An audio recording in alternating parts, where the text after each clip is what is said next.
Malam Mas Di. Salam Pak Andi, silakan Pak. Iya, mau tanya Mas, gimana kalau kita makan waktu ada acara kenduri atau gancaan di setiap ada acara RT RW, apakah boleh dimakan atau tidak Mas, untuk menurut aturan yang sudah dijelaskan Mas Udi? Ya, jadi tergantung nanti kalian atau Pak Andi sendiri akan memilih yang mana. Satu, kalau saya ya, ini versi saya, silakan diikuti kalau bisa, kalau enggak ya silakan ditafsir sendiri. Saya ikuti aturan sine dengan pemahaman manfaatnya, ya.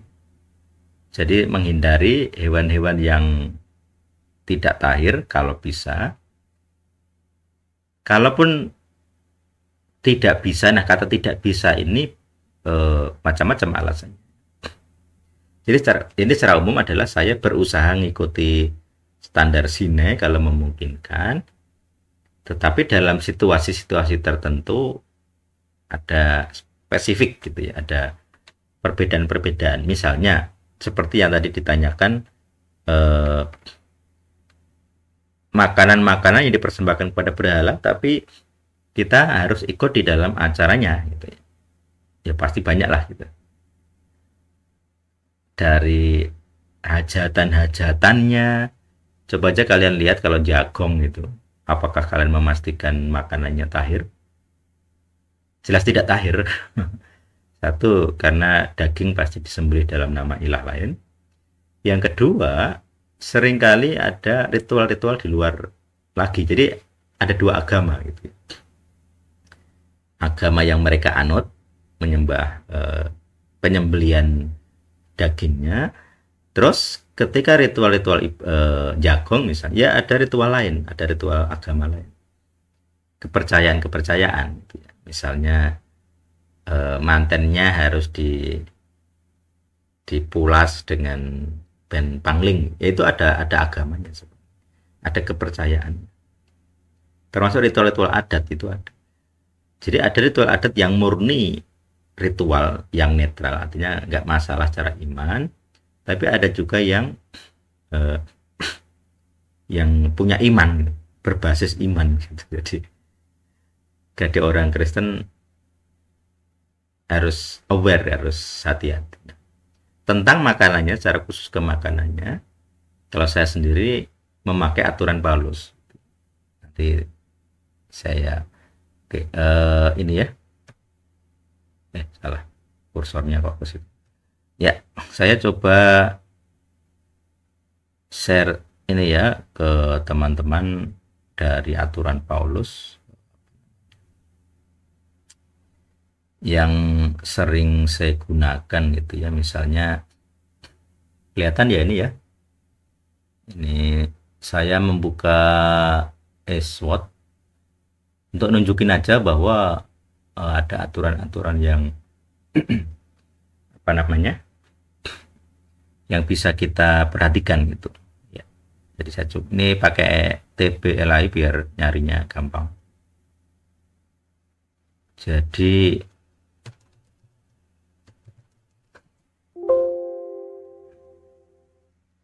saya membuka 1 Korintus 10 ayat 27, nanti teman-teman bisa selidiki lebih lanjut.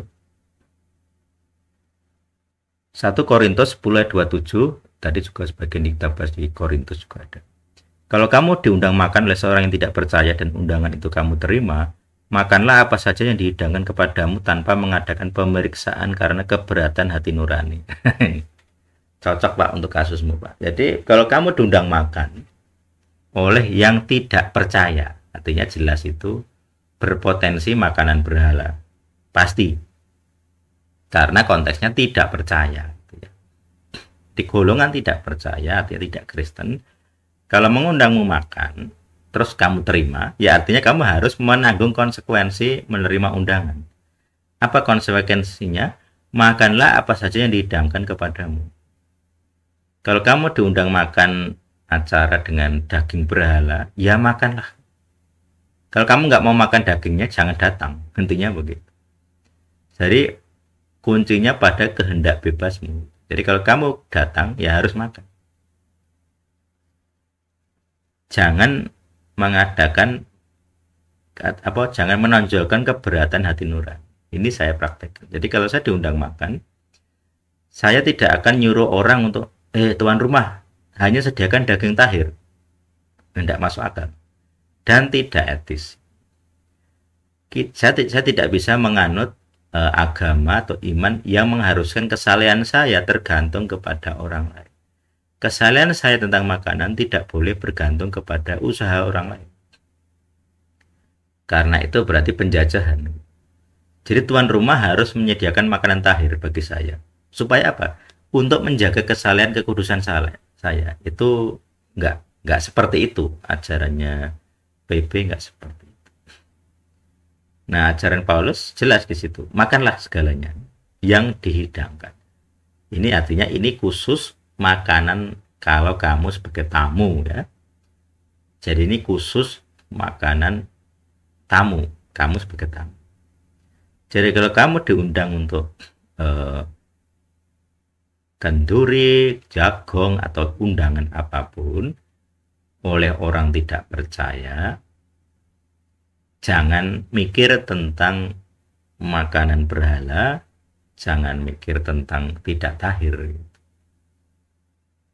Karena nah ini kalau ikut aturan Paulus ya. Jadi tanpa mengadakan pemeriksaan hati nurani. Nah, dasar dari salah satu ayatnya adalah dari 24 ya. Jangan mencari keuntungan diri sendiri. Jadi kalau kamu diuntungkan dengan keharusan makan tahir, sedangkan orang lain itu menderita, itu salah.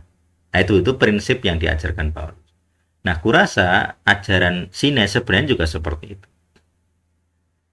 Ajaran Sine tentang hewan-hewan itu untuk manfaatmu, kesehatanmu sebenarnya. Jadi konteks kesucian kekudusan yang dimaksud tentang makanan di aturan Sine itu karena tubuhmu itu harus kudus. Kudus ini harus sehat gitu. Harus panjang umur. Jadi Tuhan tidak ingin kamu mati muda. Jadi mati muda itu kutuk kepada orang tua. Hukum keempat itu. Nah, salah satu kutuk dari hukum keempat mati muda ya kamu makan hewan yang tidak sehat. Kalau menggunakan istilah tahir orang kasih terima, salah satu tafsir saya adalah makanlah hewan yang sehat. Nah, kemudian itu kalau mereka masih dalam lingkup Jewish, karena aturan Sine kan dalam lingkup Jewish. Ketika dilingkupkan di luar Jewish, di luar komunitas Israel, jelas ini gitu ya. Seperti kalau kalian baca di ayat 25, kamu boleh makan segala sesuatu yang dijual di pasar daging tanpa mengadakan pemeriksaan hati nurani. Ini ayat 25 dan ayat 27 itu mirip gitu ya. Jadi yang kalau kamu pergi ke pasar daging, kamu ngecek tahirnya, ya nggak bisa, yang nyembelih bukan kamu. Jadi nah, kadang konteks dari ayat ini, apakah ini khusus hewan tahir yang dijual di pasar daging? Atau semua jenis hewan, itu nggak jelas di situ. Tapi kalau di ayat 25-nya ya maksudnya. Tapi kalau di ayat 27 itu jelas. Karena konteksnya tidak percaya. Kalau konteksnya tidak percaya berarti bukan Jewish pemahamannya ini ya. Berarti pasti ya makan entah daging berhala, entah makan darah, entah makan hewan dicekik dan sebagainya. Jadi kita tidak bisa menggunakan aturan Sine untuk menjajah orang lain. Kamu harus menyediakan yang tahir bagi saya. Saya tamu terhormat. Kita nggak boleh seperti itu. Aturan Sine nggak seperti itu. Dan ternyata Paulus pemahamannya seperti itu pengajar. Jadi ini khusus untuk interaksi dengan luar ya. Tapi kalau kamu interaksi di dalam, kalau kamu hanya makan yang kamu sembelih ya silahkan, nggak ada perubahan di situ. Tapi kalau kamu sebagai tamu, kalau kamu beli di pasar daging yang nyembelih bukan kamu, ya jangan berharap itu akan tahir gitu.